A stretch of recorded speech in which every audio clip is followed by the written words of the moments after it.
ಯಾವುದೇ ಸಿನಿಮಾ ಆದರೂ ಒಂದು ವಾರದವರೆಗೂ ನಿಮ್ದೆಲ್ಲರದ್ದು ಸಪೋರ್ಟ್ ಇರುತ್ತೆ. ಆಮೇಲೆ ಮತ್ತೊಂದು ವಾರಕ್ಕೆ ಇನ್ನೊಂದು ಚಿತ್ರ ಬರುತ್ತೆ. ಬಟ್ ಸತತವಾಗಿ 3 ವಾರ ಆದ್ರೂ ನಿಮ್ಮೆಲ್ಲರೂ ನನಗೆ ಬೆನ್ನೆಲುವಾಗಿ ನಿಂತು ಭುಜಕ್ಕೆ ಭುಜ ಕೊಟ್ಟು ಇಲ್ಲ ಇಂಥ ಒಳ್ಳೆ ಸಿನಿಮಾ ಇಂಡಸ್ಟ್ರಿಗೆ ಬಂದಾಗ ನಾವೆಲ್ಲ ನಿಂತ್ಕೊತೀವಿ ಅಂತ ಪ್ರೂವ್ ಮಾಡಿದ್ದೀರಾ. Hats off to entire media. ತುಂಬ ಖುಷಿ ಆಗ್ತಾಯಿದೆ. ನಾನು ಪ್ರೈಮರಿ ಸ್ಕೂಲ್ ಇದೇ ಮಠದಲ್ಲಿ ಓದಿದ್ದು. ಆವಾಗ ನಮ್ಮ ದೊಡ್ಡ ಗುರುಗಳಿದ್ದರು ಬಾಲಗಂಗಾಧರ ಸ್ವಾಮೀಜಿಗಳು. ನಾನು ಮಂಡ್ಯ ವಿಶ್ವಮಾನವ ಸ್ಕೂಲಲ್ಲಿ ಓದಿದ್ದು 6th 7th 8th. ಇವತ್ತು ಅದರ ನಂತರ ಆಗಿರೋ ನಿರ್ಮಲಾನಂದ ಸ್ವಾಮಿ ಮಹಾಗುರುಗಳ ಮುಂದೆ ನಾನು ನಿರ್ಮಾಣ ಮಾಡಿರೋಂಥ ಸಿನಿಮಾ ತೋರಿಸಿದ್ದು ತುಂಬ ಬ್ಲೆಸ್ಸಿಂಗ್ ಫೀಲ್ ಆಯಿತು ನನಗೆ. ಇದೇ ಅನಿಸುತ್ತೆ ಸಿನಿಮಾ ತಾಕತ್ತದು. ನಾನು ಹೆಚ್ಚಿಗೆ ಏನೂ ಮಾತಾಡೋಕ್ಕೆ ಹೋಗಲ್ಲ. ಈಗಲೂ ನಿಮ್ಮ ನೆಚ್ಚಿನ ಚಿತ್ರಮಂದಿರಗಳ ಚಿತ್ರ ಇದೆ. ಚಿತ್ರ ತುಂಬ ಅದ್ಭುತವಾಗಿದೆ ಅಂತ ನಾವು ಹೇಳೋದಕ್ಕಿಂತ ನೀವೇ ನೋಡ್ತಾ ಇರ್ತೀರ. ಪ್ರತಿನಿತ್ಯ ಸೋಷಿಯಲ್ ಮೀಡಿಯಾದಲ್ಲಿ ಟಿ ವಿಲಿ ಎಲ್ಲಾದರೂ ನೋಡ್ತಾ ಇರ್ತೀರ.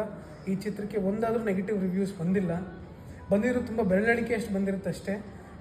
ಭರಪೂರ್ವವಾಗಿ ಪಾಸಿಟಿವ್ ರಿವ್ಯೂಸ್, ಅತ್ಯುತ್ತಮ